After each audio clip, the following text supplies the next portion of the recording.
உங்களோட உடம்புக்கு ஏற்ற மாதிரியான சாரியோட பார்டரை எப்படி சூஸ் பண்ணணும்னே தெரியலையா? அப்படின்னா கண்டிப்பாக என்னோட ரீலை சேவ் பண்ணி வச்சுக்கோங்க. தீபாவளி பர்ச்சேஸ்க்கு யூஸ்ஃபுல்லாக இருக்கும். பிள்ளைங்களெல்லாம் நீட்டாக ஸ்கூலுக்கு அனுப்பி விட்டுட்டு நானும் என் தங்கச்சியும் ரொம்ப ஜாலியாக தீபாவளி பர்ச்சேஸ்க்காக நம்ம திருநெல்வேலியில் இருக்கிற சென்னை சில்க்ஸ்க்கு போயிருந்தோம். அங்கே போனோடனே அவ கேட்கா, நம்ம ரெண்டும் ஒரே கலரில் ஒரே பார்டர் வச்சு தீபாவளிக்கு சாரி கட்டலாமா அப்படின்னு. அதெல்லாம் வேண்டாம், ஒரே கலர் லைட்டாக இருந்தாலும் சரி டார்க்காக இருந்தாலும் சரி பரவாயில்ல, ஆனால் ஒரே பார்டர் நம்ம ரெண்டுக்கும் செட்டே ஆகாது அப்படின்னு சொன்னேன். ஏன் செட் ஆகாது அப்படிங்க. ஆமாம், நீ ஸ்லிம்மாக இருக்க, நான் சப்பியாக இருக்கேன், அப்போ எப்படி செட் ஆகும்டி அப்படின்னு. அது வேற இருக்கா அப்படிங்க. அவளுக்கு இல்லை, உங்களுக்கு கூட சேர்த்து சொல்கிறேன்.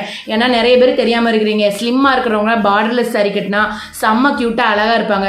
என் உடம்ப நான் எப்போவுமே இப்படி அழகாக மெயின்டைன் பண்ணிக்கிறேன் நார்மலாக அப்படின்னு சொல்கிறவங்க, மீடியமாக இருக்கிறவங்க மீடியம் பார்டரும் பிக் பார்டர் ரெண்டு கூட கட்டிக்கலாம். அவங்க என்ன மாதிரி சப்பியாக இயற்கையாக அழகாக இருப்பாங்க பார்த்தீங்களா, அவங்களாம் வந்து ட்ரெடிஷ்னல் பட்டெல்லாம் எடுத்து ஸ்லிம் பார்டர் வச்சு கட்டினாங்கன்னா செம்ம க்யூட்டாக இருக்கும். இந்த மாதிரி நம்ம புரிஞ்சு கட்டணும்னா சூப்பராக செலக்ட் பண்ணிக்கலாம் சீக்கிரமா.